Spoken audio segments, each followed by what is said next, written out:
Okay so Hariom everyone and मैं हूँ सपना खंडेलवाल और आज फिर हम एक नया सेशन शुरू कर रहे हैं। युद्ध कांड का हम लोग वाल्मीकि रामायण का अध्ययन कर रहे हैं, सेल्फ स्टडी कर रहे हैं। और ये जो मुहिम चल रही है ये देवदीति स्वाध्याय क्लब की तरफ से है ना। तो उससे पहले ऑल राइट नदी, नो इश्यूज। उससे पहले मैं एक छोटा सा मंत्र बोलूंगी।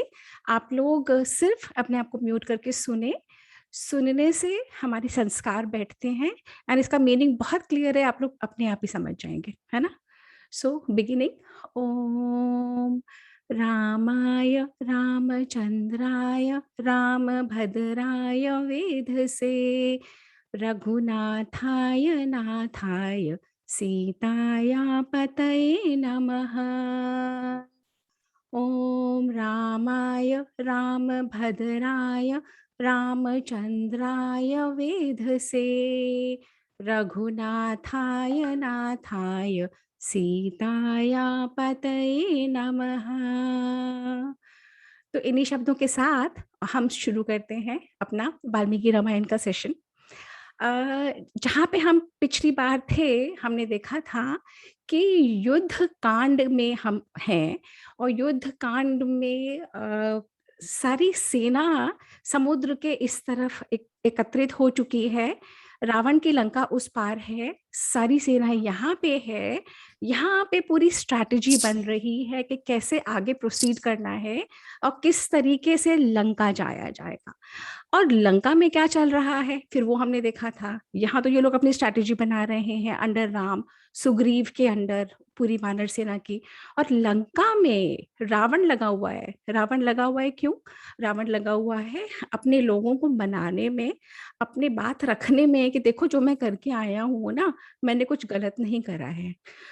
मैं सीता को हर लाया, मुझे वो अच्छी लगी और मैं उसको ले आया, पर मैंने गलत नहीं करा है। This what Ravan is trying to say. तो कुंभकर्ण उठ जाता है, जैसे हम सबको पता है कुंभकर्ण 6 महीने सोता है, 6 महीने उठता है। उसको वरदान देते समय उसको उसकी मांगने की शक्ति को धूमित कर दिया गया था। तो कुंभकर्ण को रावण कहता है कि भ्राता मैं तुम्हें बताना चाहता हूँ कि मैंने ये सब किया क्यों। तो Kumbhakarna is a very sharp राक्षस। और कुंभकर्ण का विवरण जो दिया है बिल्कुल वो इंद्र की तरह है, इतना तेजस्वी, इतना बलवान, इतना बुद्धिमान। तो कहता है रावण मूढ़ मते, मुझे पता है जो तू अब सफाई दे रहा है ना कि मैं सीता को हर लाया, पर यही सब बातें तूने पहले क्यों नहीं बताई? तू पहले भी हमसे पूछ सकता था, तब तो तूने कृत्य कर लिया। तो चोरों की तरह गया और अपहरण करके ले आया एक स्त्री का। जब उसके घर के जो पुरुष हैं, उसका पति, उसका देवर साथ में नहीं थे, तब तो तू ले आया, तब तो तूने हम लोगों से पूछा नहीं। अब जब पता है कि पूरी की पूरी सेना द्वार पे खड़ी है समुद्र के उस पार, अब तुम हमें बता रहे हो, अब तुम सारे मंत्रियों को इकट्ठा करके बता रहे हो कि ऐसे ऐसे मैंने किया है। परंतु फिर भी मैं जानते हुए कि तुमने अन्याय करा है, मुझे पता है तुम गलत करके आए हो, मुझे पता है तुम्हारा सर्वनाश निश्चित है, मुझे पता है पूरा राक्षस कुल खत्म हो जाएगा, फिर भी मैं तुम्हारा साथ दूंगा। क्यों? क्योंकि मैं तुम्हारा भाई हूं और ये भ्राता प्रेम है और मुझे पता है विनाश निश्चित है। और उधर रावण से बिल्कुल छोटा है कुंभकर्ण, उसके बाद है विभीषण। विभीषण एक ऐसा व्यक्तित्व है जो सदाचार में रहता है। जब हनुमान पहली बार गए थे लंका, जब वो छलांग लगा के सबके घरों में महलों में जा रहे थे, उन्हें एक ऐसा मकान दिखा था, एक ऐसा पैलेस दिखा था जो उन्हें पता था कि धर्मात्मा का है। क्यों? क्योंकि वहां पे रहने वाला धार्मिक आचरण करता था, तुलसी का पौधा था, वेदों के मंत्र वहां पे होते थे, भगवान की पूजा होती थी। तो हनुमान न्यू के ये सही राक्षस है। तो विभीषण ने रावण से उसी सभा में कहा कि रावण, ये जो तुमने कृत्य किया है ये अघोर पाप है, ये गलत है। अब भी मैं तुमसे कह रहा हूं सीता मैया को वापस दे दो। सीता मैया को दे दोगे, सारी प्रॉब्लम खत्म हो जाएगी। तुम एक पराई स्त्री को हर के लाए हो, तुमने घोर घोर घोर पाप करा है, परंतु फिर भी बच सकते हो अगर दे दोगे। परंतु रावण नहीं मानता, रावण सफाई पे सफाई दिए चले जाता है। कुंभकर्ण उसे कॉन्स्टेंटली बोल अलग अलग तरह से कजोल करता है, धर्म की दुहाई देता है, उसको बताता है कि सारा राक्षस कुल का विनाश हो जाएगा, कोई बचेगा नहीं नाम लेने के लिए, सभी लोगों का विनाश रावण के सर के ऊपर होगा। परंतु रावण नहीं मानता। विभीषण कहता है कि मैं तुम्हारा हितैषी हूँ, मैं और चमचों की तरह नहीं हूँ जो तुम्हारी हाँ में हाँ मिलाऊंगा और कहूंगा कि जो करना है करो, मैं तुम्हारे साथ हूँ। वो सच्चे हितैषी नहीं होते जो आपकी हाँ में हाँ मिलाते हैं, वे सच्चे हितैषी होते हैं जो आपको सही रास्ता दिखाते हैं। And usually where we go wrong, जो हमारी तारीफें करते हैं हम उनके साथ हो जाते हैं, और वो तारीफ करने वाले की मंशा गलत होती है, उनकी नजरिया कुछ और होता है, वो हमसे कुछ और कराना चाहते हैं, तो वे हमारी तारीफ करते चले जाते हैं। और जो हमारा सच्चा हितैषी होता है वो हमेशा सही राह दिखाता है। विभीषण ने भी वही कोशिश करी, विभीषण ने पूरी बात बताने का प्रयत्न करा, रावण ने नहीं सुना। फिर अंत में विभीषण कहता है, फिर रावण विभीषण को अपनी जान का खतरा हो आया, तो अंत में वो कहता है, रावण तुम मेरे भाई हो, तुम्हें ये सब कुछ तुम्हें मुबारक, मैं अब और नहीं यहाँ पे रह सकता। और मुझे पता है कि जब मृत्यु किसी के सर पे मंडराती है तो उसका सारा आचरण, उसका सारा व्यवहार, उसकी सारी बुद्धि पलट जाती है, अंतकाले विपरीत बुद्धि हो जाती है। और ये बोल के और रावण उसको एक लात से मारे वो अपने आप आकाश मार्ग में उड़ जाता है, और चार उसके साथ राक्षस भी चले जाते हैं।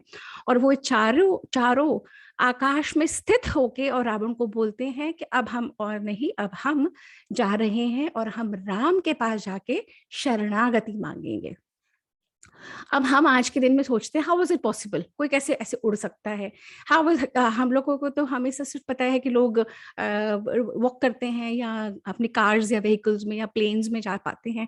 परंतु आप इमेजिन करो कि टेक्नोलॉजी के एक ऐसा युग है, अगर आज से 20-25 साल पहले भी कोई कहता ना कि हम और आप ऐसे कर रहे होंगे, एक डिवाइस के माध्यम से एक दूसरे को देख सुन रहे होंगे, बोल रहे होंगे, हम कहते पागल है, हम कहते हैं बेवकूफ है।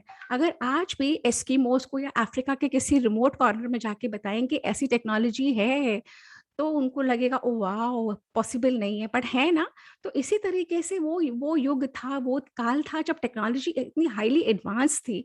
हमारे सब शास्त्र बताते हैं तब आकाश मार्ग से भी लोग आते जाते थे। जस्ट इमेजिन कि ऐसा भी कोई वक्त आ जाए कि आपको एरोप्लेन और हेलीकॉप्टर की जरूरत ना पड़े, आप ही की अपनी बॉडी को आप प्रोपेल करके ले जा सको और वहां पे उतार सको। तो ऐसे ही विभीषण और वो चले गए। अब विभीषण और उसके चारों चले तो गए, और वो समुद्र को पार करके और आकाश में स्थित हो गए, और सारी उनको सेना दिख रही है नीचे। उनको राम दिख रहे हैं, लक्ष्मण दिख रहे हैं, और करोड़ों करोड़ों वानर, करोड़ों वन में रहने वाले नर। वाल्मीकि जी बहुत क्लियर हैं, वानर मतलब वन में रहने वाले नर, वानर मतलब बंदर नहीं। बंदर के लिए संस्कृत में वर्ड है मरकट।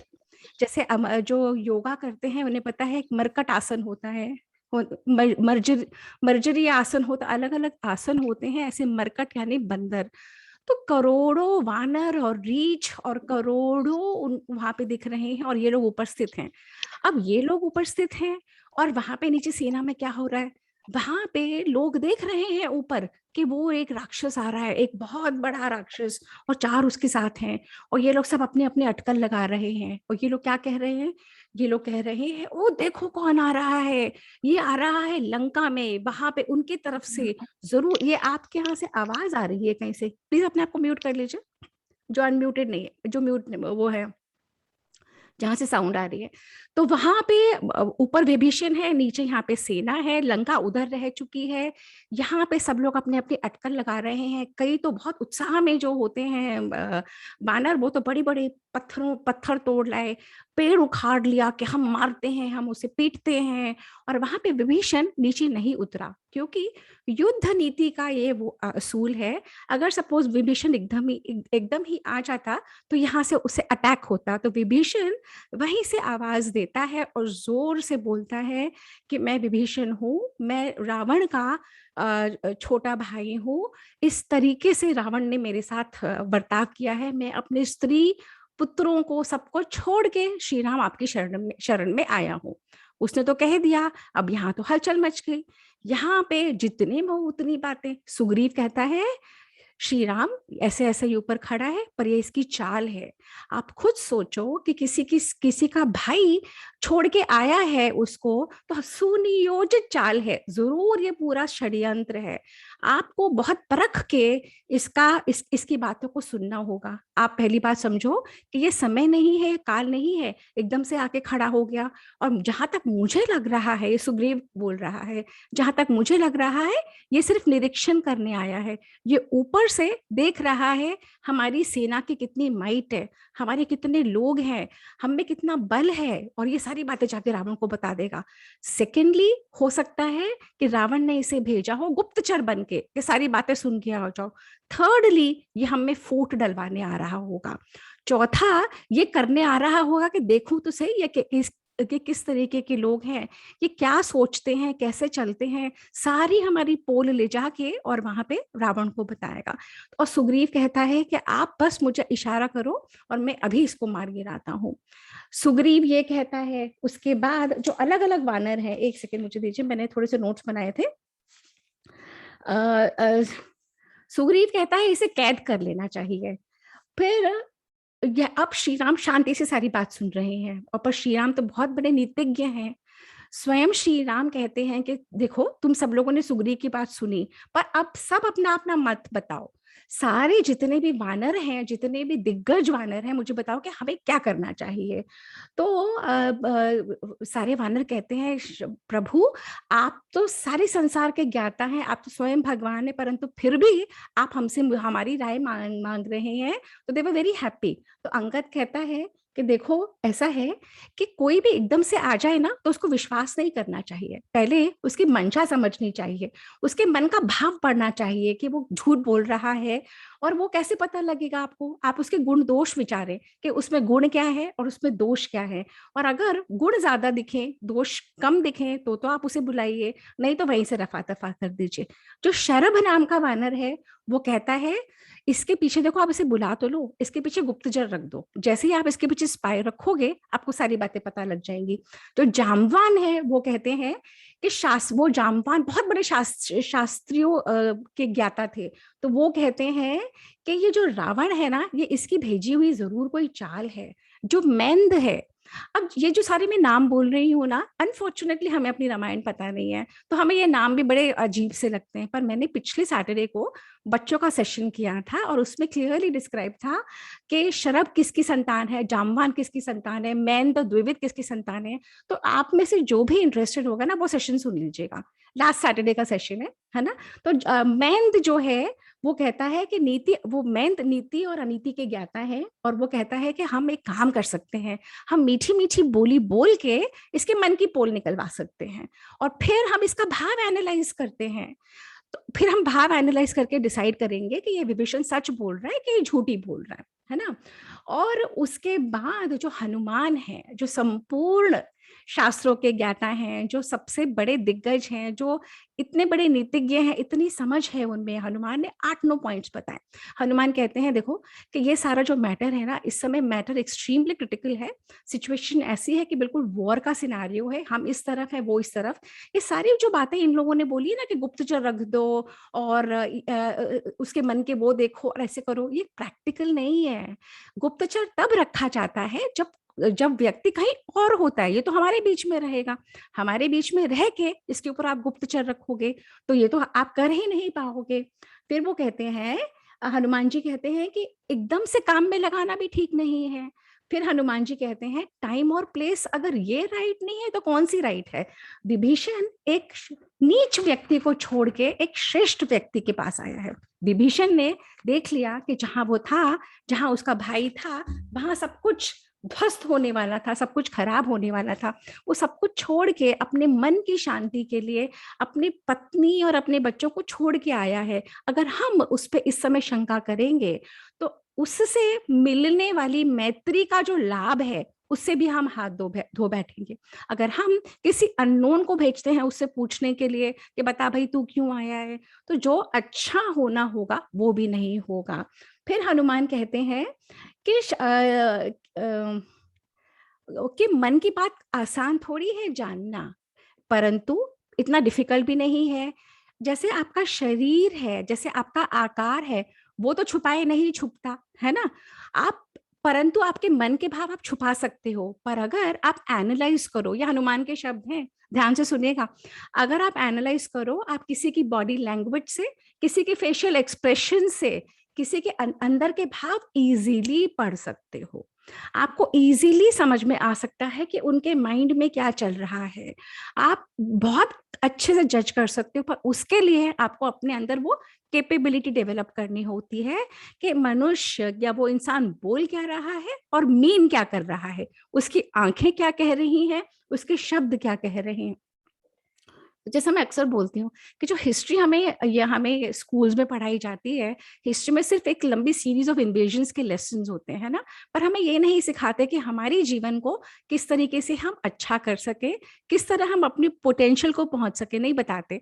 पर हमारे जो रामायण और महाभारत में जिस तरीके से विवरण दिया है, जिस तरह से ह्यूमन साइकोलॉजी को एनालाइज करा है, उसमें सारे लेसन्स हैं। निश्चित हनुमान जी के शब्दों में वो कहते हैं, बार बार कहते हैं, आप अपना आकार एक बार छुपा सकते हो, बाहर का भीतर का नहीं छुपता, भीतर का दिख जाता है। और हमारा अंतर्मन दूसरे के अंतर्मन के वाइब्रेशंस कैच कर लेता है। हम समझ जाते हैं कि दूसरा किस भाव से आ रहा है। और जितना मैंने, हनुमान कहते हैं, अध्ययन करा है विभीषण के बारे में, विभीषण गलत नहीं है। आपको उसे शरण देनी चाहिए प्रभु पर, परंतु बाकी आपकी मर्जी। जितना मैं कह सकता था मैंने कह दिया। अब राम है, वो सारी बातें सुन रहे हैं, वो सुन रहे हैं उनकी सारी सेना क्या बोल रही है, उनके सेनापति क्या बोल रहे हैं। तो राम कहते हैं, राम तो भगवान स्वयं है ना, वो कहते हैं कि गुण दोष विचारूं या नहीं विचारूं, परंतु अगर मेरे पास कोई शरणागत भाव से आया है और अगर उसमें दोष भी हैं, तो भी मैं उसे अपनी शरण में लूंगा। अगर रावण स्वयं आ जाए तो भी मैं उसे शरण में लूंगा। वो कहते हैं क्यों? इसलिए कि हमारे पुराणों में और हमारे शास्त्रों में ये वर्णन दिया गया है कि अगर आप अपने शरणागतों को रक्षा नहीं देते तो आपके साथ क्या क्या हो सकता है। तो तभी श्री राम एक कंडू ऋषि का जिक्र करते हैं कि कंडू ऋषि, कण्व ऋषि के पुत्र थे कंडू ऋषि। और कंडू ऋषि ने क्या बताया था कि शरणागति की क्या फिलॉसफी है, और शरणागति जो अगर आप नहीं देते हो तो क्या देने वाले को होता है और क्या लेने वाले को होता है। अब जैसे हमारे रामायण और महाभारत है ना, ये रामायण और महाभारत सिर्फ हिस्ट्री, इतिहास नहीं है, परंतु ये आपको बताता है कि अर्थ धर्म काम के द्वारा पहुंच के आप कैसे मोक्ष प्राप्त कर सकते हो। अब हुआ क्या है, बिकॉज ऑफ इंग्लिश लैंग्वेज और बिकॉज हमारी एजुकेशन ऐसी है, हमें ये धर्म अर्थ काम वर्ड समझ में नहीं आते, क्योंकि हमने पढ़े ही नहीं है, हमें पता ही नहीं है। मोक्ष तो बहुत दूर की बात, हमें धर्म अर्थ और काम ही नहीं पता, तो हमें मोक्ष क्या पता होगा। परंतु रामायण और महाभारत दोनों के द्वारा आप अगर उनके स्टेप्स पे चलो तो आप अपनी हाईएस्ट पोटेंशियल को पहुंच सकते हो। तो यहाँ पे श्री राम बता रहे हैं, यहाँ पे श्री राम बता रहे हैं कि सपोज कोई शरणागति आया है और अगर मैं उसकी रक्षा नहीं करता तो मुझे किस तरीके का पाप मिलेगा। और पाप और पुण्य अगर हम यहाँ पे बताते हैं उस कैटेगरी से कि आपके अच्छे एक्शंस की वजह से आपको ये घर बार मिला, आपको ये लाइफ मिली, आपको ये पति, ये बच्चे, ये सब कुछ मिला है, आपको ये ह्यूमन बॉडी मिली है, क्योंकि पास्ट में आपने अच्छे कर्म करे थे। अब जैसे बैंक बैलेंस में हम कर्म तो किए, अब रुपए पैसे तो हैं, अगर हम सिर्फ खर्चा करते जाते हैं तो बैंक बैलेंस को जीरो होने में टाइम नहीं लगता है ना। जीरो होता है फिर वो नेगेटिव होते चले जाता है ना। बैंक का तो बहुत क्लियर है क्राइटेरिया, आप खर्च ही नहीं सकते, परंतु लाइफ के जो कर्म है ना, जो भी हम लेके आए हैं, हमें ये लाइफ मिल गई, हमें ये घर, पति, माहौल, बच्चे, शरीर, रूप, बुद्धि जो भी मिलनी थी। अब अगर हम अच्छे कर्म नहीं करते तो हम उसको डिप्लीट करते चले जाते हैं। और ये हम सबको पता है कि ये जो शरीर है ये बहुत कुछ दिनों का है, ये बहुत दिन टिकने वाला नहीं है। हम रोज अपने आसपास लोगों को जाते देखते हैं, पर फिर भी हम अलर्ट नहीं होते, अवेयर नहीं होते और जागते नहीं कि जो भी कुछ अब समय बचा है और we need to do good karmas, we need to accumulate इस तरीके का बैंक बैलेंस जो हमारे साथ जाएगा। तो हमारे रामायण महाभारत हमें बार बार अलर्ट कर रहे हैं इस बात के लिए। श्री राम स्वयं कह रहे हैं कि ये जो पुण्यों का खाता है ना, ये यूं खत्म हो जाता है। अगर मेरे पास कोई शरणागति के लिए आया और सपोज मैंने उसे शरण नहीं दी और मेरे सामने दुश्मन ने उसका वध कर दिया, तो जितने मेरे पुण्य थे वो सब चले जाएंगे। तो Shri Ram is very alert कि मैं मुझसे गलती ना हो। तो हमारे इतिहास हमें बार बार अलर्ट रहने के लिए कहता है कि आपके सामने जब जो माहौल आया है, आप क्या चूज कर रहे हो उस एक्शन में, उससे आपके पाप पुण्यों का खाता बढ़ता है कि पुण्यों का खाता खाता खत्म होता है। तो we have to be alert and vigilant, है ना। उसके बाद एक सेकेंड, तो फिर राम और उसको बताते हैं, क्योंकि सुग्रीव अभी भी कन्विंस नहीं है, सुग्रीव डरता नहीं है, सुग्रीव कॉन्स्टेंटली आर्ग्यूमेंट्स पे आर्ग्यूमेंट्स दिए जा रहा है राम को, क्यों विभीषण को उन्हें नहीं लेना चाहिए। और राम और सारे उनके जो लोग हैं उनके एक अपना व्यू पॉइंट है। राम का बहुत क्लियर व्यू पॉइंट है कि क्योंकि मैं शरणागत को मुझे शरण देनी है। सुग्रीव फिर भी मना करता है, तो राम कहते हैं देखो, जो राजा है ना उसके दो तरीके के उसके साथ चीज हो सकती है। राजा के लिए बहुत घातक है कि उसके अपने कुटुंबी जन ही उसको मार दें और खुद राजा बन जाए, या कोई पड़ोसी देश का आके उसको वो राजा बन जाए। अब विभीषण के केस में दोनों ही बातें नहीं लागू होती। क्यों? क्योंकि विभीषण के हम कुटुंबी तो है नहीं, और विभीषण को हमसे राज्य का खतरा भी नहीं है, क्योंकि विभीषण ये जानता है कि जब मैंने वाली का वध किया तो सुग्रीव को वहां का राजा बनाया। तो विभीषण को यह भी पक्का पता है कि मैं लंका का राज्य नहीं लूंगा, तो विभीषण गलत एक्शन से क्यों आएगा। राम यहाँ पे ये बोल रहे हैं, सुग्रीव का कोई और मत है, हनुमान का कोई और मत है। राम बोलते चले जाते हैं, राम बार बार बोल रहे हैं कि वो हमारे कुटुंब का नहीं है, और उसे और अब राम कह रहे हैं तुम एक बात बहुत जोर समझ लो, अगर वहां विभीषण अपने भाइयों को छोड़ के आया, मतलब राक्षसों में फूट पड़ी हुई है। अगर राक्षसों में फूट पड़ी हुई है तो मेरा कर्तव्य है उस फूट को और बढ़ाना। Now this is Jio politics. जैसे हमारा एनिमी अगर पाकिस्तान है और पाकिस्तान का एनिमी अगर चाइना है, तो चाइना और इंडिया नेचुरल एनिमीज बन जाते हैं, या जो एनिमी का फ्रेंड है वो हमारा फ्रेंड बन जाता है। This is all Jio politics of today. तो ये राम उस समय बता रहे हैं, राम कह रहे हैं कि अगर वहां से आया है राक्षस तो मतलब राक्षसों में फूट है, और अगर फूट है तो हमें वो फूट बढ़ानी चाहिए, इसलिए भी मुझे उसको यहाँ पे लेना चाहिए। राम बोले जा रहे हैं, सुग्रीव कन्विंस नहीं हो रहा। सुग्रीव और कहते हैं वो भय है ना, वो फूट है। और जब भाई, और तुम ना सुग्रीव ये भी समझो, सब भाई ना भरत जैसे नहीं होते, और सब सब बाप के बेटे एक से नहीं होते, और सभी मित्र तुम्हारे जैसे नहीं होते। तो वो राम कह रहे हैं संसार में अलग अलग तरीके के अलग अलग लोग होते हैं, अलग अलग उनकी प्रकृति होती है, परंतु शरणागति के भाव से जो मेरे पास आया है और मैं जो मेरा कर्तव्य है मुझे वो वह करना है। तो फिर राम अंत में फाइनल अस्त्र उठाते हैं, क्योंकि सुग्रीव फिर भी नहीं मान रहा। राम कहते हैं, सुग्रीव तुम जानते हो मैं कौन हूं, एक मेरी उंगली से ये पूरी, एक मेरी पलक झपकने से पूरी सृष्टि में प्रलय आ जाता है, मेरे श्वास में से ये पूरा ब्रह्मांड निकलता है और मैं ही अपने अंदर ले लेता हूँ। और तुम समझते हो मुझे कोई राक्षस कुछ कर सकता है, तुम समझते हो कि कोई राक्षस हमारा वो कर सकता है। अंत में सुग्रीव समझ जाते हैं, राम कन्विंस करने में सक्सेसफुल हो जाते हैं। राम ने अपने मिनिस्टर्स को ओवरराइड नहीं करा, राम ने सबको उनको साथ लेते हुए अपने युक्ति के सहारे एक एक बात की को उनका जवाब देते हुए अंत में फिर सुग्रीव कहता है, हाँ श्री राम मैं समझ गया हूँ, और जो कुछ आप मुझे समझा रहे हैं अब मैं जान गया हूँ, और मेरी भी अंतरात्मा यही कह रही है विभीषण गलत नहीं है, और हनुमान जी ने भी उनका निरीक्षण परीक्षण कर लिया है, हमने उनके भाव जज कर लिए। तो कैन यू इमेजिन, जब हम लोग ये महाभारत का टेलीविजन सीरियल देख लेते हैं या कोई फिल्म देखते हैं, तो एक एपिसोड एक सीन में विभीषण आ जाता है और राम उसे ले लेते हैं। पर जब आप वाल्मीकि रामायण पढ़ते हो तो इतनी सारा बैकग्राउंड है। राम ने विभीषण को ऐसे ही नहीं एक्सेप्ट करा, राम की सेना ने विभीषण को एक्सेप्ट करने नहीं दिया। Constant argument, counter argument, defence और वो सारे कुछ शास्त्रार्थ हुआ है। और उस शास्त्रार्थ से हम लोगों को सीख मिलती है। तभी जो हमारा इतिहास है वो पढ़ना जरूरी है, नॉट द हिस्ट्री जो कॉलोनियल लेंस से लिखी हुई है, जो ये अंग्रेज व्हाइट इंग्लिशमैन और ब्राउन इंग्लिशमैन लिखवा के चले गए ना, जो हमारे ऊपर थोप दिया है इन्होंने कि मुगल के एक के बाद एक की बात के, मुगल से पहले कुछ था नहीं, और हमारे अपने इतिहास को गलत बता दिया, इसको माइथोलॉजी बता देते हैं वो लोग, है ना।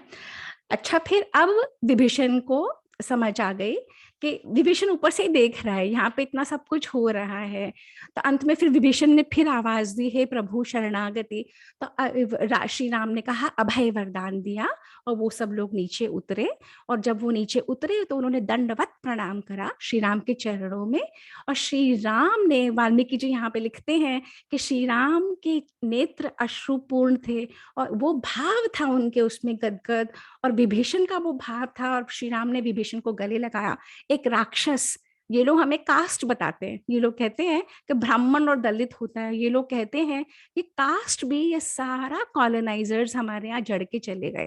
हमारे यहाँ जाति वर्ण की प्रथा थी, हमारे यहाँ जाति वर्ण की प्रथा है जो अब सब खत्म होती चली गई। जाति जहाँ पे हम पैदा होते हैं, और वर्ण जो हम चूज करते हैं, जैसे कि अभी मैं इस समय वो वर्ण, ब्राह्मण के वर्ण में हूँ कि मैंने कुछ अध्ययन करा और मैं वो आप लोगों के साथ शेयर कर रही हूँ।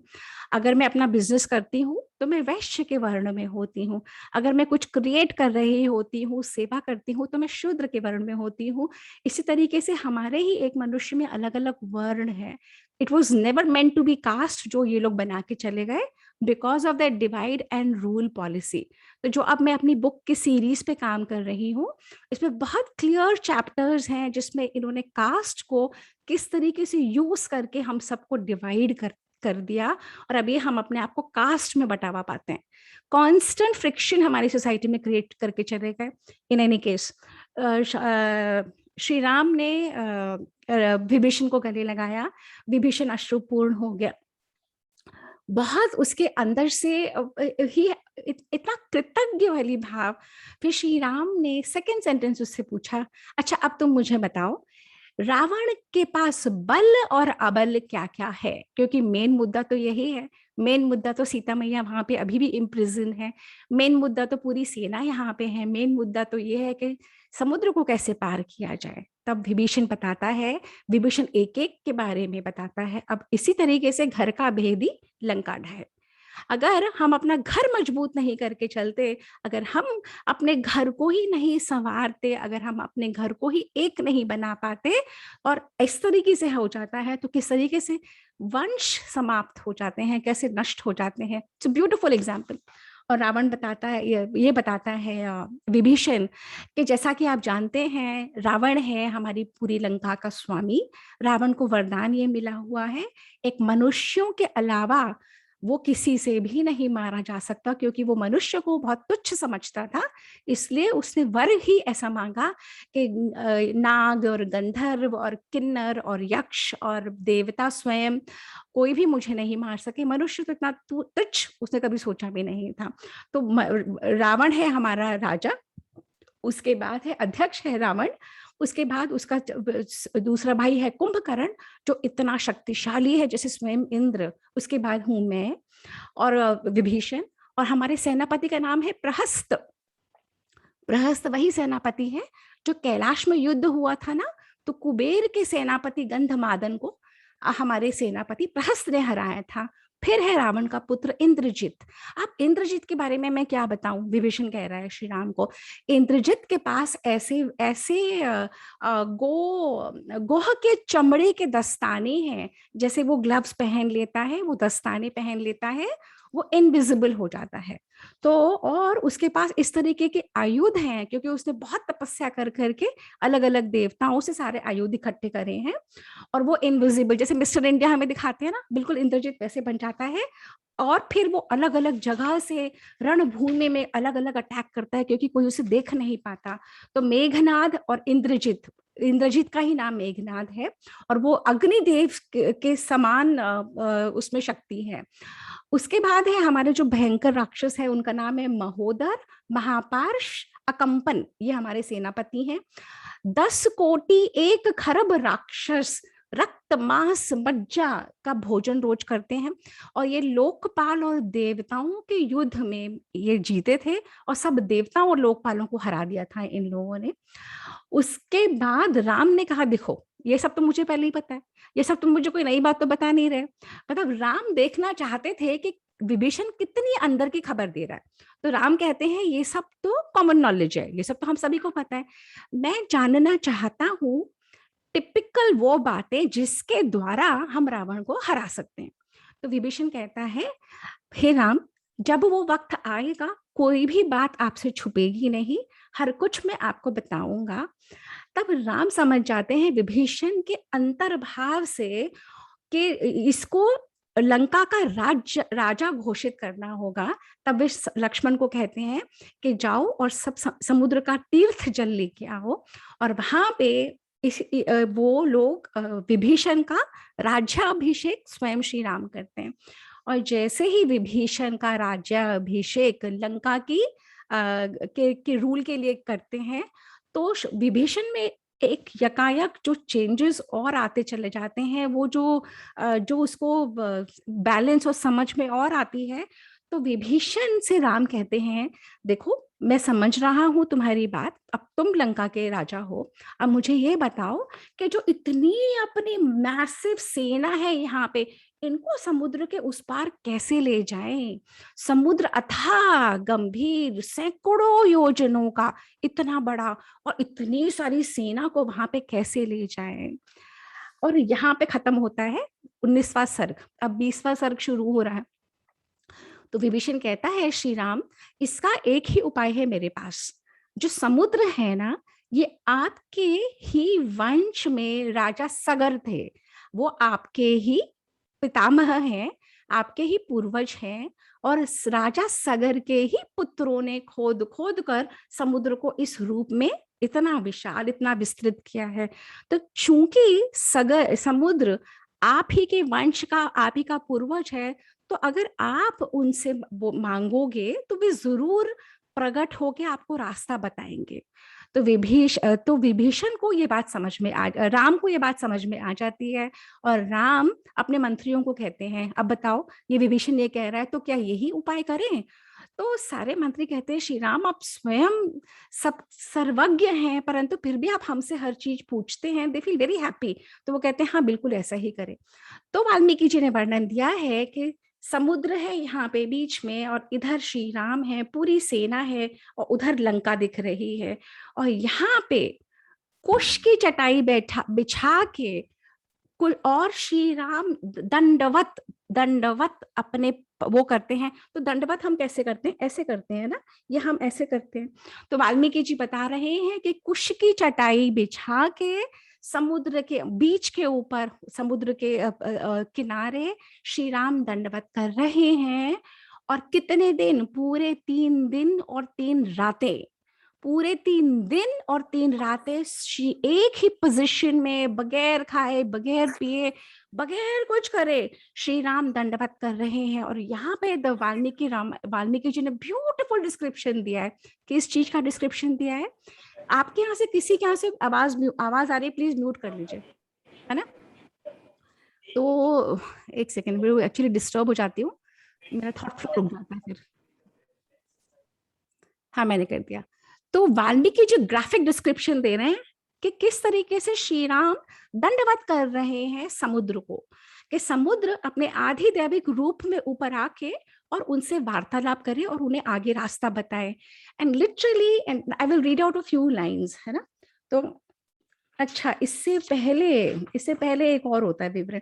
इससे पहले होता है कि यहाँ तो मैंने आपको यहाँ पे डिस्क्राइब करा कि यहाँ पे लंका अभिषेक कर दिया उन्होंने, लंका का राजा बना दिया। वहां क्या चल रहा है लंका में? वहां पे चल रहा है कि एक शार्दुल नाम का गुप्तचर होता है, और वो ऊपर ही से देख रहा होता है कि यहाँ तो इतना सब कुछ हो गया और लंका का राजा भी बना दिया। भागा भागा जाता है रावण के पास। हे रावण, मैं तुम्हें क्या बताऊं, वो जो है इतने सुंदर दो रूपवान नर, दशरथ के पुत्र, और उन्होंने तो तुम्हारा भाई का अभिषेक कर दिया। और तुम बिलीव नहीं करोगे, करोड़ों करोड़ों वानर वहां पे इकट्ठा हुए हैं। ऐसा लग रहा है कि एक समुद्र है, और समुद्र से 10 गुना बड़ा ये रीछों का, वानरों का समुद्र। तुम्हें तो कुछ करना पड़ेगा, नहीं तो तुम तो मरे ही मरे। और रावण एकदम घबरा जाता है। और फिर रावण उस शार्दुल नाम का जो गुप्तचर होता है उससे कहता है, क्या करना चाहिए, तुम क्या प्लान लेके आए हो? तो रावण कहता है, वो शार्दुल उसको कहता है कि तुम ना कोई अपना गुप्तचर भेजो, कोई गुप्तचर इस रूप में भेजो कि सब नहीं पहचान पाए, और सुग्रीव को तोड़ लो। अगर तुम सुग्रीव को तोड़ लोगे, अगर सपोज सुग्रीव ही राम का साथ नहीं देगा, फिर वो दोनों अकेले क्या करेंगे? तो रावण को ये बात जच जाती है। तो रावण एक शुक नाम का राक्षस को बोलता है कि तुम तोते का रूप धर के, शुक को वैसे भी संस्कृत में तोता, तोते को शुक बोलते हैं। तो रावण शुक को कहता है, राम के राक्षस को, कि तुम जाओ और आसमान में से ही तुम सुग्रीव को टारगेट करना, और सुग्रीव को मेरी मन की बात बोलना। तो शुक बोलता है, क्या बोलना है? तो रावण कहता है कि तुम उसको सुग्रीव को बोलना कि देखो, तुम्हारा मेरा तो कोई वैर नहीं है कि तुम इतनी दूर से किष्किंधा से छोड़ के यहाँ पे आ गए। भाई, अगर मैंने तुम्हारा कुछ अच्छा नहीं करा तो भी मैंने तुम्हारा कोई बुरा तो नहीं करा। और अगर मैं राम की पत्नी ले आया तो तुम्हें उससे क्या, कि तुम पूरी की पूरी सेना लेके यहाँ पे आ गए। Look at how Ravan is talking. हाँ, रावण शुक को प्रिपेयर कर रहा है कि शुक जाओ और ये सब बोलो। पहली बात तो तुम्हारा मेरा वैर नहीं, दूसरा मैं तो तुम्हें बहुत बड़ा मानता हूँ। क्यों? क्योंकि तुम वृक्ष रजा के पुत्र हो, तुम तो मेरे भाई हो। तीसरा, तुम्हें क्या भाई अगर मैं राम की पत्नी हर भी लाया, उससे क्या? तुम जाओ ना वापस अपने, जाओ अपने वहां पे। चौथा, मैं तुम्हें बता दूं कि लंका अजेय है, लंका पे कोई नहीं आ सकता, इतना बड़ा समुद्र नहीं पार कर सकते। मैं तुम्हें फिर कह रहा हूं, तुम मेरे भाई हो, चले जाओ। ये वो शुक कह रहा है सुग्रीव को। सुग्रीव को शुक की भाषा समझ में आ रही है, शुक को सुग्रीव की समझ में आ रही है ना? अब यहाँ पे सुग्रीव का आंसर सुनने वाला है। सुग्रीव कहता है, सुग्रीव भी एक एक पॉइंट करके बोल रहा है। वो कहता है, देखो, तुमने मेरे को ये सारी बातें बोल तो दी, पर तुम जाके ना अपने उस रावण को, उस मंद बुद्धि को कह देना कि पहली बात कि ना तो तुम मेरे मित्र हो, दूसरी बात ना तो तुम दया के पात्र हो, तीसरी बात ना तुमने मेरा कोई उपकार करा है, चौथी बात, सबसे जरूरी बात, तुम मेरे श्री राम के शत्रु हो, पांचवी बात, तुम उनकी पत्नी को उठा के ले आए। अगर तुम में इतना बल था तो तुम उनके सामने क्यों नहीं लाए भाई? तुम उनके पीठ पीछे से ले आए, है ना? तुम जब लक्ष्मण नहीं थे, राम नहीं थे, तब तो तुम उसको उठा लाए, और तुम अपने आप को बड़ा बलवान कहते हो। जब कोई वो लोग होते और तुम हर के जीत कर लाते, तब तो मैं तुम्हें मानता। और पांचवी बात, तुमने जटायु को मारा। छठी बात, वो ऐसे वो 10 बातें गिनाता है। तुमने जटायु को मारा, तुमने सीता का अपहरण करा, सीता विलाप करती रही, तुम सीता के साथ बदसलूकी करते हो, तुम रोज उसे अपनी शैया पे आरूढ़ होने के लिए बोलते हो, और तुम्हारी इतनी हिम्मत कि तुम मुझे कहते हो मैं वापस चला जाऊं। और वो शुक थर थर थर थर कांपने लगा। वो जिस प्लान से आया था, जो रावण को के लिए बात बोलने आया था, वो कुछ भी पॉसिबल नहीं हुई, है ना? तो वो शुक चला गया। अच्छा, उसके बाद क्या हो रहा, जहां हमने बात बीच में छोड़ी थी? हमने बात बीच में छोड़ी थी कि श्री राम यहाँ पे दंडवत कर रहे हैं। क्यों कर रहे हैं? विभीषण ने कहा कि समुद्र ही आपका पूर्वज है और वो आपको रास्ता बताएगा। तो श्री राम ने कहा कि पहले नीति के साथ चलते हैं, और उन्होंने समुद्र के मन से पूजा करी, प्रार्थना करी, अर्चना करी, उपासना करी कि हे समुद्र देव, मुझे रास्ता बताओ, मुझे अपनी सेना को लेके वहां जाना है, और आपकी बहू अपनी पत्नी को छुड़ा के लेके आना है। और श्री राम, तो यहाँ पे जो मैं पढ़ना चाह रही थी जो बीच में रह गया था, तो वाल्मीकि जी कहते हैं कि वाल्मीकि जी श्री राम की भुजाओं के बारे में बता रहे हैं, है ना? वाल्मीकि जी कहते हैं कि उन्हीं भुजाओं के ऊपर जो बिल्कुल श्री राम ने 3 दिन 3 रातें बिताई, जो बिल्कुल सर्प के शरीर के समान कोमल, भुजाएं थी, जो चंदन और की मालिश रोज अयोध्या की धाएं करती थी, आया करती थी उनकी भुजाओं की। उन्हीं भुजाओं पे, जिस पे सीता अपना सर रख के रोज सोती थी, ये वाल्मीकि जी कहते हैं, उन्हीं भुजाओं के ऊपर जिस पे सीता अपना सर रख के सोती थी, वे ही भुजाएं जो संपूर्ण ब्रह्मांड की रक्षा करती हैं, वे ही भुजाएं जो बार बार बाण चलाती हैं धर्म को बचाने के लिए। तो जब वो प्रत्यंचा खींचती हैं, तो जिससे रगड़ हो गई है उनकी बाहों में, कैन यू इमेजिन, जब आप ऐसे करते हो तो यहाँ पे रगड़ हो जाती है। वे ही भुजाएं जिनमें प्रत्यंचा की रगड़ हो गई है, वे ही भुजाएं जो सहस्त्रों गायों का दान काउस का गायों का दान करती थी, वे ही भुजाएं जो उदारता और गुण का प्रतीक हैं, वे ही भुजाएं आज दृढ़ निश्चय करके बैठ गई थी 3 दिन और 3 रातें, न हिलूंगा न डिलूंगा, न कुछ भी नहीं करूंगा, खाऊंगा पीऊंगा नहीं, सिर्फ समुद्र की पूजा करूंगा, मुझे रास्ता बताओ। और जब पूरे 3 दिन और 3 रातों के बाद समुद्र फिर भी नहीं अवतरित हुए अपने आधि दैविक रूप में, जब फिर भी नहीं आए, तब आ गए श्री राम हमारे फॉर्म में, और वो उठ खड़े हुए और रौद्र रूप उन्होंने धारण कर लिया। आंखें उनकी लाल हो गई, बाण उन्होंने उठा लिया, और वो एरो उन्होंने अपने अभिमंत्रित करके, और दन दनादन दन उन्होंने बाणों की वर्षा कर दी उस समुद्र के ऊपर। और उस समुद्र के ऊपर बाणों की वर्षा करते से ही हलचल मच गई, साइक्लोन शुरू हो गया, हवाएं जोर जोर से, सारे पेड़ गिर गए, पत्थर गिर गिर के टूट गए, और सारे जो उसके अंदर के मगरमच्छ और मत्स्य और नाग और सारे ऐसे कहते योजन ऊपर, क्योंकि जब वो बाण वहां गिरे तो साइक्लोन वहां पे हो गया। तो ये वाल्मीकि जी डिस्क्राइब करते हैं। और राम ने और बाण मारे तो लक्ष्मण तब भागे। लक्ष्मण ने कहा, भैया हे प्रभु, और नहीं, पूरी सृष्टि का अंत हो जाएगा, और नहीं। इस तरह की बात से वाल्मीकि जी डिस्क्राइब करते हैं।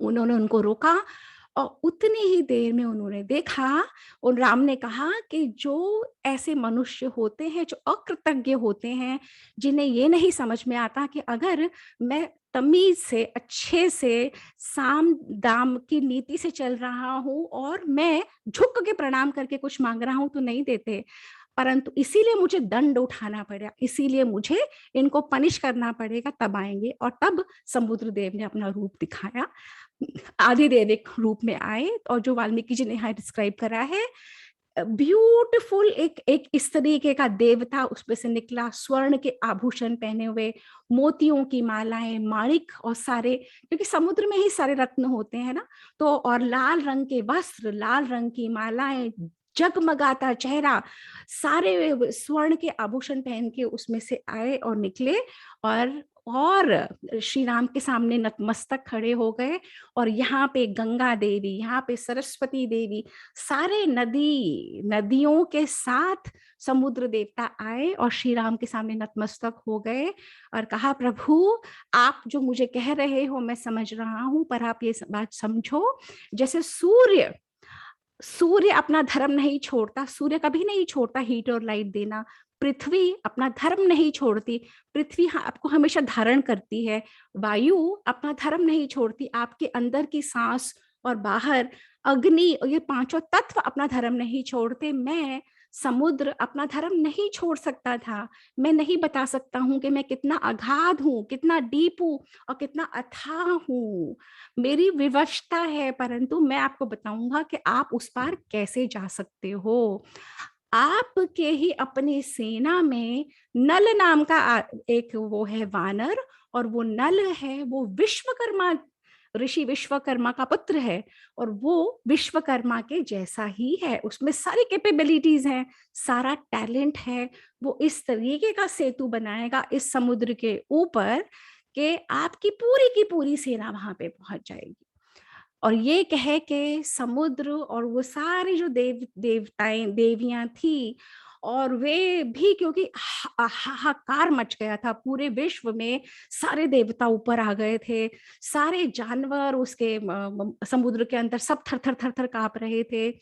और इसी में एस्ट्रोनॉमिकल ऑब्जर्वेशन है एक्लिप्स का, जब ग्रहण हो जाता है सृष्टि में, तो किस तरीके का एक्लिप्स वहां पे, किस तरीके का माहौल होता है। तो रामायण में जो आजकल साइंटिस्ट स्टडी कर रहे हैं, एस्ट्रोनॉमिकल ऑब्जर्वेशंस है बहुत सारे, जिनके वो लोग डेट कर कहीं तो वो लोग एस्ट्रोनॉमिकल ऑब्जर्वेशन से डेट कर रहे हैं कि रामायण का काल क्या है। तो ऐसे सारे ऑब्जर्वेशन उनको हेल्प करते हैं। तो टोटल सोलर एक्लिप्स का वो टाइम हो गया था। जैसे हम लोग कहते हैं ना, एक्लिप्स में सिर्फ एक रिम दिखती है लाइट की, और पूरा अंधेरा हो जाता है, तेज हवाएं चलने लग जाती हैं, और सारे वृक्ष, आप समझिए जैसे कि प्रचंड साइक्लोन जब आ जाता है, तूफान आता है, उस तरीके का वातावरण हो गया। तो जब समुद्र ने माफी मांगी और समुद्र वापस शांत हो गए, चले गए अंदर, तो यहाँ पे जो नल है वो आए सामने। एक second, let me just go. तो राम यहाँ पे बताते हैं कि शांति, शांति, क्षमा, सरलता, मधुर भाषण, ये सत्पुरुषों का नेचर होता है। परंतु जो गुणहीन लोग होते हैं, जो अत्याचारी लोग होते हैं, वो इसको अच्छा नहीं समझते, और वो इन्हीं को उनका दोष समझ लेते हैं। जो गुण होता है उसको दोष समझ जाते हैं। तो जब इस तरीका का व्यक्ति जब तक शस्त्र नहीं उठाए, जब तक वेपन नहीं उठाए, तब तक अनीति करने वाले लोग नहीं समझते। तो जैसे, अच्छा, अब इसके बाद का जो पॉइंट है, तो रावण ने जो बीच में 2-3 पॉइंट्स रह गए थे कि जब समुद्र ऊपर आ नहीं रहा था, रूप दिखा नहीं रहा था, तब राम ने ब्रह्मास्त्र निकाल लिया था। और ब्रह्मास्त्र एक ऐसा वेपन है कि अगर ब्रह्मास्त्र राम चला देते वहां पे, तो पूरी की पूरी समुद्र सूख जाता, पूरा का पूरा वो डेजर्ट बन जाता। जैसे आज अगर हम रन ऑफ कच्छ में जाते हैं, तो रन ऑफ कच्छ में कभी समुद्र हुआ करता था, वो समुद्र पूरा का पूरा सूख गया या कोर्स बदल गया, और वो पूरा का पूरा डेजर्ट बन गया। उस डेजर्ट में जरा भी लाइफ नहीं होती। तो जब जैसे ही राम ने ब्रह्मास्त्र निकाला, तो समुद्र थरथराते कांपते ऊपर आ गए, और फिर उन्होंने कहा कि नल आपको बता देगा।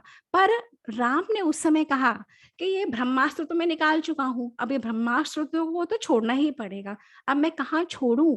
तो समुद्र ने कहा, उसने एक द्रुमाकुल नाम की जगह बताई उतनी दूर, कि अब वहां पे उसे छोड़ दो। जब राम ने वहां पे छोड़ा, तो इट्स अ ब्यूटीफुल डिस्क्रिप्शन कि कैसे वो पूरा एरिया डेजर्ट बन गया। परंतु क्योंकि वो भगवान के द्वारा क्रिएटेड डेजर्ट था, वहां पे वहां पे इतनी गड़गड़ाहट हुई, उल्कापात हुआ, आकाश में अंधकार छा गया, वो कहते हैं प्रलय टाइप आ गया। और उसके बाद वहां पे एक कुआं बहुत बड़ा, उसमें से खूब जल का स्रोत निकला, समुद्र की तरह निकला, पर और वो सारा डेजर्ट बन गया। पर क्योंकि वो भगवान का बना हुआ डेजर्ट था, वो बहुत बेनिफिशियल रहा। और वहां पे सारी औषधियां और वहां की मिट्टी, उसका नाम, जगह का नाम है मरुकांतार, पशुओं के लिए हितकारी, वहां पे लोगों को रोग नहीं होते, वहां फल मूल और रस बहुत होते हैं, चिकने पदार्थ बहुत सुलभ है। इस तरीके से पूरा वर्णन करके उन्होंने बताया। अब हम नल पे आते हैं। तो नल ने कहा कि जो ये समुद्र ने बताया है ना, ये बात बिल्कुल ठीक है। समुद्र ने मुझे स्मरण करा दिया कि मैं विश्वकर्मा का पुत्र हूँ और मैं ये काम कर सकता हूँ। परंतु अगर आप लोगों ने पूछा नहीं था, तो मेरा बताना उचित नहीं था। इस पॉइंट पे उचित है, जब समुद्र ने आपको बता दिया, तो मैं आपको बता रहा हूं कि डिफिकल्ट नहीं है। यहां से एक पुल बन जाएगा, और मुझे उसकी टेक्निक आती है। तो सारे खुश, इतना उत्साह भर गया यहाँ पे वानरों और रीछों के और सबके बीच में। तो उन्होंने, नल ने कहा, फटाफट सब लोग जाओ और जितने बड़े बड़े तुम पेड़ ला सकते हो, सबको उखाड़ उखाड़ के ले आओ। जितने बड़े बड़े, जितने भी आसपास ये पहाड़ है, सब पहाड़ों से शिलाएं ले आओ। तो वानर एक्सट्रीमली स्ट्रॉन्ग, कई तो पूरे पूरे पहाड़ उठा के ले आए, कई बड़े बड़े पेड़ों को ले आए। और अगर आप पेड़ों का विवरण सुनेंगे ना, वाल्मीकि जी ने सबके नाम दिए हैं। लाखों वानर सब जगह गए। साल, ये सारे पेड़ों के नाम हैं, ट्रीज के नेम्स। साल, अश्वकर्ण, धव, बांस, बुरज, अर्जुन, ताल, तिलक, तिलिश, बेल, चितवन, कनेर। वाल्मीकि जी लिखते हैं कि फूल भी खिले हुए थे कनेर के वृक्ष में। तो कनेर का वृक्ष, आम का वृक्ष, अशोक का वृक्ष, और कितने तो सारे जड़ों सहित उठा लाए ये वानर।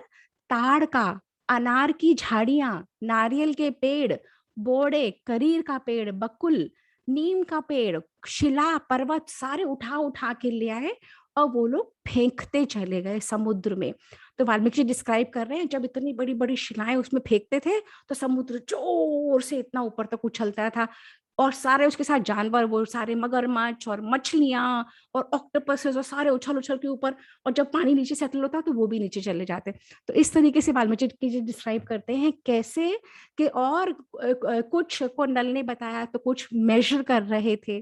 तो इंस्ट्रूमेंट्स का भी जिक्र है कि किस तरीके से कुछ दंड से नाप रहे थे, कुछ उसको कौड़ियों से नाप रहे थे, कुछ उस सामग्री को, कुछ सामग्री ला रहे थे, कुछ अंदर डाल रहे थे, नल उसको सेट करवा रहे थे। पहले दिन विवरण है कि पहले दिन 14 योजन 14 योजन तक वो लोग बना पाए। सेकेंड डे 20 योजन और बनाया, थर्ड डे 21 योजन, फोर्थ डे 22 योजन, फिफ्थ डे 23 योजन। और योजनों का आप लोग कोई भी गूगल करना चाहे, योजनों का ग्राफिक डिस्क्रिप्शन है कितने किलोमीटर्स होता है। तो ये तो हुआ सारा लंबाई, 100 योजन मतलब लंका, इस समुद्र में इस साइड तक 100 योजन का राम सेतु का निर्माण हुआ, और 10 योजन चौड़ा। तो इतना चौड़ा उन लोगों ने राम सेतु बनाया था। सब लोग उछलते कूदते हंसते करते और चले गए वहां पे, लंका के उस तट के ऊपर पहुंच गए। और जैसे ही वो पुल बना, सबसे पहले विभीषण वहां पे जाके खड़े हो गए। क्यों? कि अगर वहां से कोई अटैक करता तो विभीषण और उनके वो चारों राक्षस की प्रोटेक्ट करने के लिए, कि पता लगा यहाँ से ये वानर जा रहे हैं, वहां पे पहले ही राक्षस उनको अटैक कर रहे हैं, तो सबसे पहले विभीषण और उसके साथी वहां पे जाके खड़े हो गए प्रोटेक्ट करने के लिए। और कहते हैं वाल्मीकि जी कि इतना सुंदर वो राम सेतु बना हुआ था, विशाल, शोभा संपन्न, समतल, सुसंबंध, महान सेतु।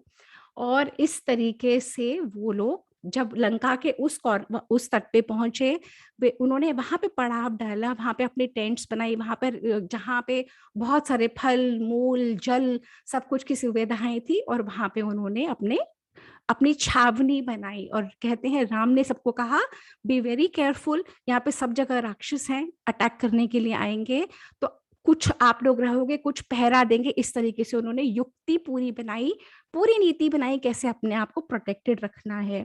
अब वहां पे पहुंच गए, अब वहां पे पहुंच गए, सारी वानर जा रही है। तो सुग्रीव ने कहा इतना लंबा पुल है श्री राम, आप तो हनुमान जी के कंधे पे बैठ जाइए और लक्ष्मण अंगद के पीठ पे चढ़ जाएंगे। तो जैसे ही श्री राम को हनुमान ने अपने कंधे पे बैठाया और लक्ष्मण को अंगद ने बैठाया, सारी वानर सेना में जबरदस्त खुशी की लहर, और वो सबके सब पूरी की पूरी वानर सेना लंका पहुंच गई है। अब लंका पहुंच गई, अब लंका में एंट्री की बारी है, और वो हम करेंगे नेक्स्ट एपिसोड में, अगली बार। और अब मैं सेशन खोल रही हूँ सबके लिए, कोई कुछ कहना चाहता है, कोई कुछ पूछना चाहता है, किसी को कोई अपना पॉइंट ऑफ व्यू है, the session is open for all. हाँ जी।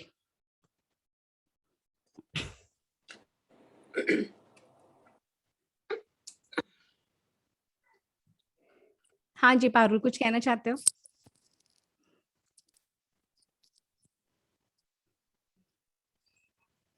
सपना इट वाज अमेजिंग। मेरी बिल्कुल है, आंखों देखा हाल, आंखों देखा हाल। अच्छा मैंने इस बार पढ़ा था मैंने, लेकिन फिर भी जिस जिस तरह से तुमने उसको ज्यादा बार पढ़ा हुआ है, every time you read you come out with something else. तो भी मैंने जैसे वो पढ़ा था कि उसने वो ग्लव्स पहने हुए थे, उसके मैंने वो पढ़ा, लेकिन मैंने उसको I could not make out कि उसमें वो लिखा है वो अदृश्य हो जाता है। वो I missed out on that, मतलब every line is very important, probably you have not to skip even a single line. Absolutely, वो अपनी अपनी ही रीडिंग में अलग अलग टाइम पे अलग अलग चीजें निकलती है, क्योंकि कई बार हमारी बेध्यानी हो जाती है ना, हम हाँ दो चीज पकड़ लेते हैं, दो छूट जाती हैं, तो इट ऑल डिपेंड्स। और अभी भी मेरे से भी 100,000 चीजें छूटी होंगी, जितनी मैं कैच कर पाई उतनी शेयर कर ली।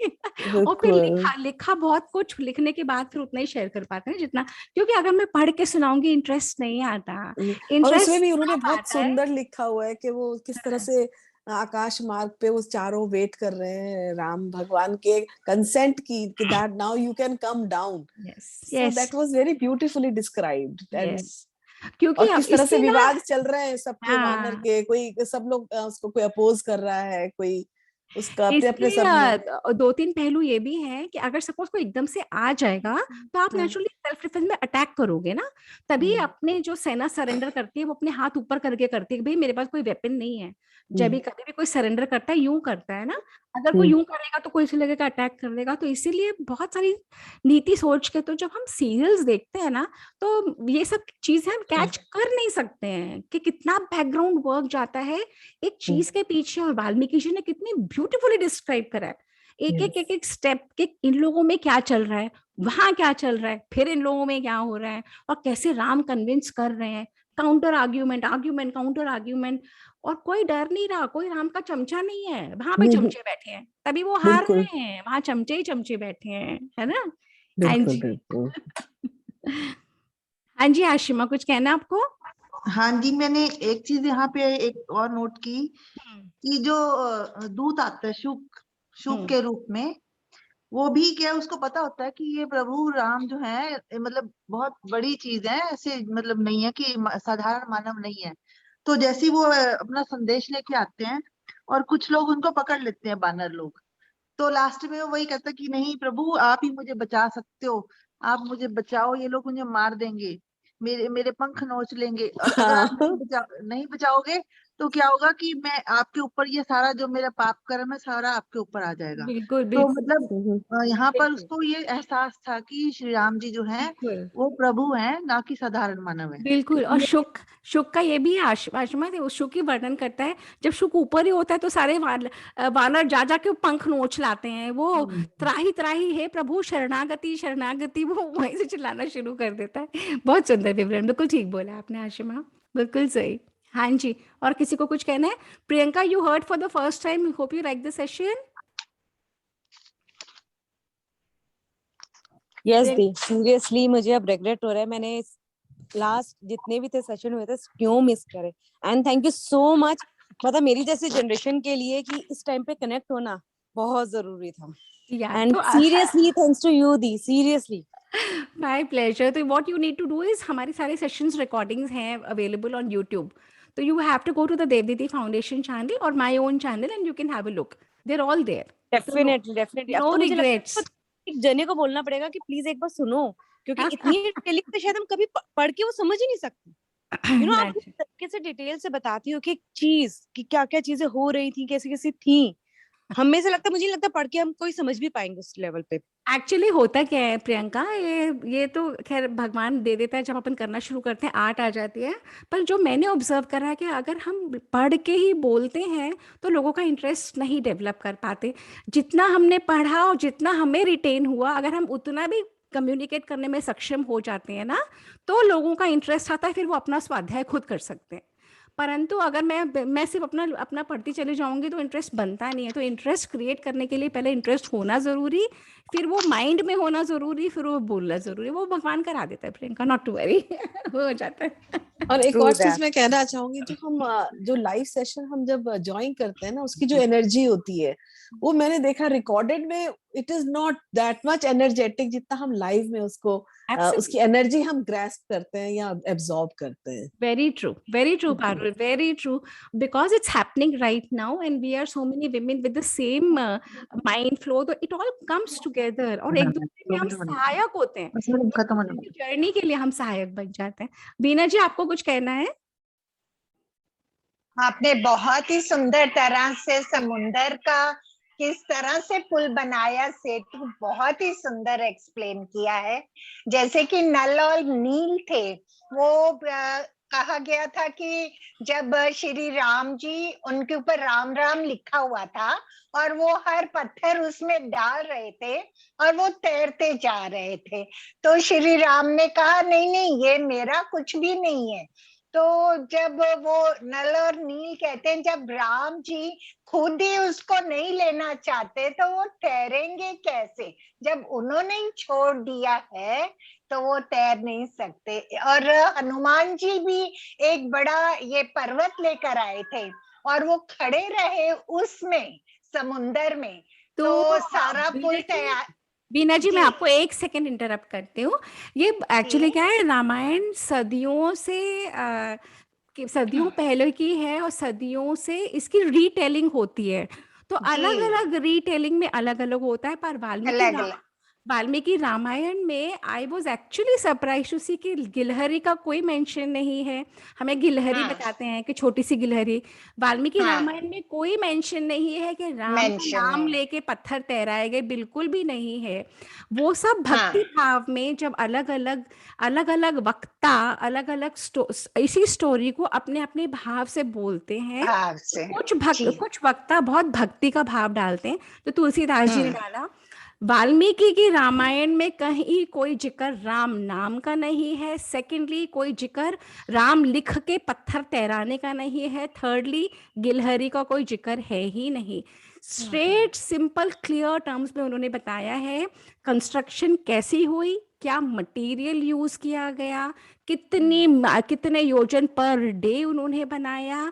Actually, हाँ it is a graphic description of the actual happening of happening, Ramayan. हाँ, कोई जो डिस्क्रिप्शन। कि बहुत ही सुंदर लगा है और बहुत ही डिटेल्स में आपने बताया है। Thank you so much. Welcome welcome. सपना जी, इसमें मैं एक चीज आपको रियलिटी बताना चाहूंगी हाँ, कि बिल्कुल। हाँ, वो जो पत्थर की बात हम कर रहे हैं, हम्म, वो पत्थर मैंने रियलिटी में जाकर देखा वहां पे, हम्म, उसमें पोर्स हैं। तो पोर्स होने के कारण एक के ऊपर एक टिकता चला गया।